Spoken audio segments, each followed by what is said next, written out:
BestBookBits.com presents Solving the Procrastination Puzzle by Timothy Pychyl, published back in 2010 and weighing in at 128 pages. Why do we sabotage our own best intentions? How can we eliminate procrastination from our lives for good? Based on current psychological research and supplemented with clear strategies for change, this concise guide will help readers finally break free from self-destructive ideas and habits, and move into freedom and accomplishment. With numerous practical tips for change, solving the procrastination puzzle brings clarity and scientific studies and a touch of humor to the quest for successfully achieving goals. This accessible guide is perfect for entrepreneurs, parents, students, and anyone who wants to get unstuck, stop delaying, and start living their most inspired life. The written summary can be found on our website, bestbookbits.com. So without further ado, I bring you the book summary of Solving the Procrastination Puzzle. The book in 3 sentences. Number 1, procrastination is a voluntary delay of an intended action. Number 2, not all delay is procrastination. And 3, in order to overcome procrastination, we need to understand our reluctance to act when it is in our best interest to act. The 5 big ideas. Number 1, categorize which delays in your life are procrastination. Number 2, make pre-decisions using implementation intentions. And number 3, just get started. 4, when working online, block distraction websites like Facebook. I recommend stay focused for Google Chrome. And number 5, use willpower strategically. Solving the procrastination puzzle summary. When we procrastinate, we voluntarily delay an intended action despite the knowledge that this delay may harm us in terms of the task performance or even just how we feel about the task or ourselves. Pychyl believes there are many types of delay in our lives, and we need to learn to appreciate this. Some are not only necessary, they're wise. To understand the procrastination puzzle, that voluntary but needless delay in our lives that undermines our goal pursuit.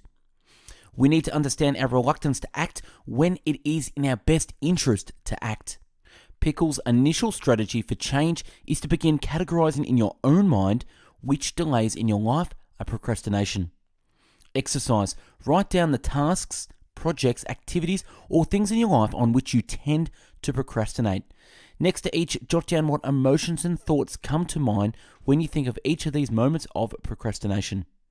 When you have finished your list, look for patterns in emotions or thoughts involved. Procrastination is failing to get on with life itself. People express 2 kinds of regret in their grief over the loss of a loved one. Regrets of commission and omission. Unsurprisingly, the regrets of omission related to our procrastination are found to be the most troubling in the grieving process. When we learn to stop needless, voluntary delay in our lives, we live more fully. Exercise. Next to each of the tasks or goals you wrote down earlier, note how your procrastination has affected you in the terms of things such as your happiness, stress, health, finances, relationships, and so on. If possible, discuss with a confidant or a significant other in your life who knows you well. Further, add notes about why this goal or task is important to get done, as well as the benefits of acting now as opposed to later. Mantra. I won't give in to feel good. Feeling good comes at a cost. We fail to self-regulate, control ourselves because we give in to feel good. Pychyl says it's important to recognize that giving in to feel good is at the heart of self-regulation failure, and it is important to develop strategies for change. When faced with a task where our natural inclination is to say, I'll do this later, or I feel more like this tomorrow, we need to stop and recognize that we are saying this in order to avoid the negative emotions we are feeling right now. We need to recognize that this task makes us feel awful, and what we are trying to do is to run away from these feelings. Emotional intelligence is the ability to effectively identify and utilize emotions to guide behavior. The first step at the moment of procrastination is to stay put. Use an implementation intention to deal with negative emotions. For example, if I feel negative emotions when I face the task at hand, then I will stay put and not stop, put off a task, or run away. Forecasting our future mood is known as effective forecasting. The main idea behind effective forecasting is that we have a bias when we predict future mood, affective states in relation to positive and negative events. There are two biases that influence procrastination. Follicism, our tendency to underestimate the extent to which other events will influence our thoughts and feelings in the future. Presentism, our tendency to put too much emphasis on the present in our prediction of the future. When we intend a future action, our affective state is often particularly positive.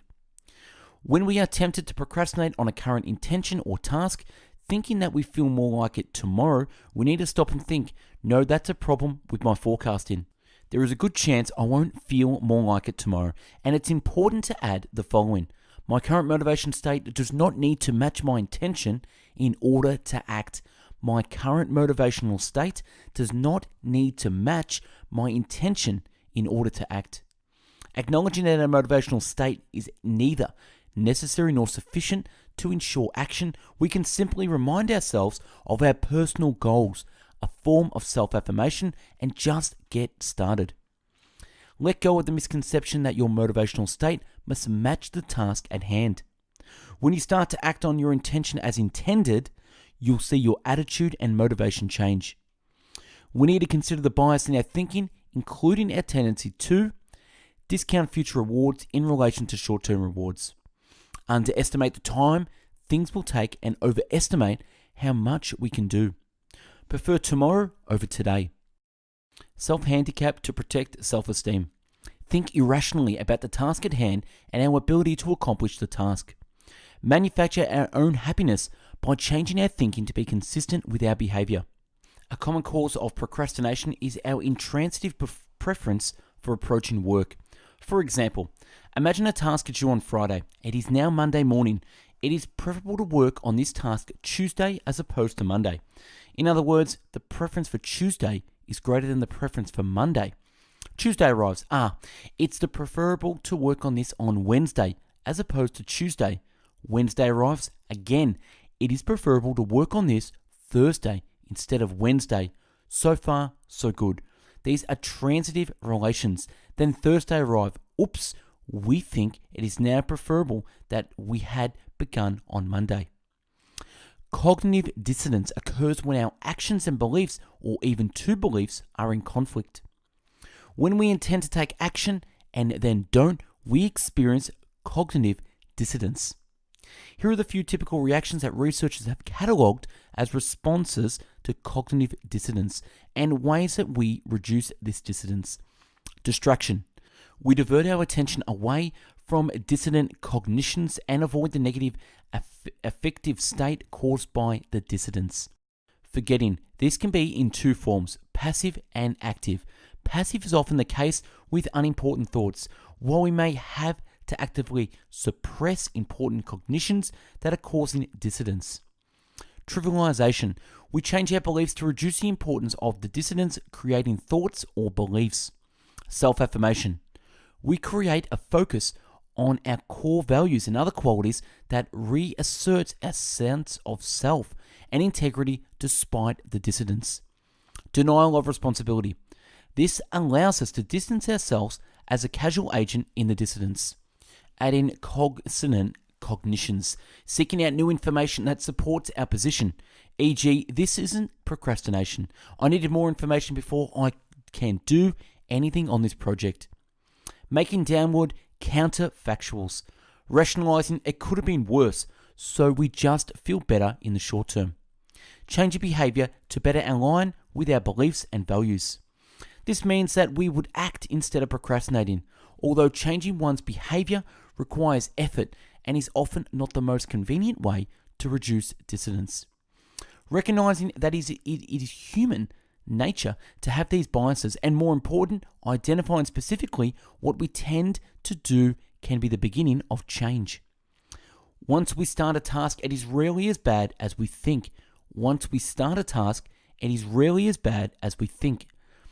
Pychyl's research found that getting started changes our perceptions of a task. It can also change our perceptions of ourselves in important ways.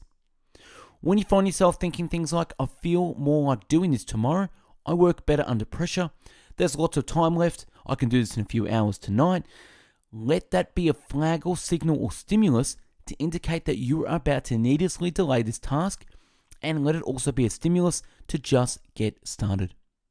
There are two main approaches to pre-decisions regarding potential distractions. Number one, reducing the number of distractions before we begin to work.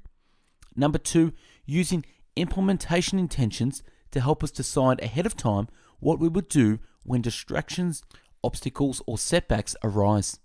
Implementation intentions have affected over and above our motivation to succeed. Willpower is a limited resource that you need to use strategically. It is exactly when we say to ourselves, I'll feel more like it tomorrow, that we have to stop, take a breath, and think about why we intended to do the task today. Why is it important to us? What benefit is there in making the effort now? How will this help us achieve our goal? From there, if we can muster the volitional strength for one more step, that is, to just get started, we will find that we had more self-regulatory strength in reserve than we realized. An implementation intention may well be the thing that gets you to exercise in the evening, even though you usually feel much too tired to begin. Don't get hypoglycemic. Your self-regulation will suffer. Keep a piece of fruit, complex carbohydrate, handy to restore blood glucose. So much of our ability to self-regulate depends on our motivation. Procrastination draws on our ability to deceive ourselves. Procrastination draws on our ability to deceive ourselves. Minimizing distractions is an important task of curbing our online procrastination. And that's a wrap on Solving the Procrastination Puzzle by Timothy Pychyl. Subscribe to our channel and take a look at the hundreds of book summaries uploaded previously. To find hundreds of written summaries, check out our website, bestbookbits.com. And for hundreds of audio podcast summaries, find us on mixcloud.com/bestbookbits. Like and share if you got something from this summary, and comment on what one thing stood out for you. Thanks for watching, and have yourself an amazing day.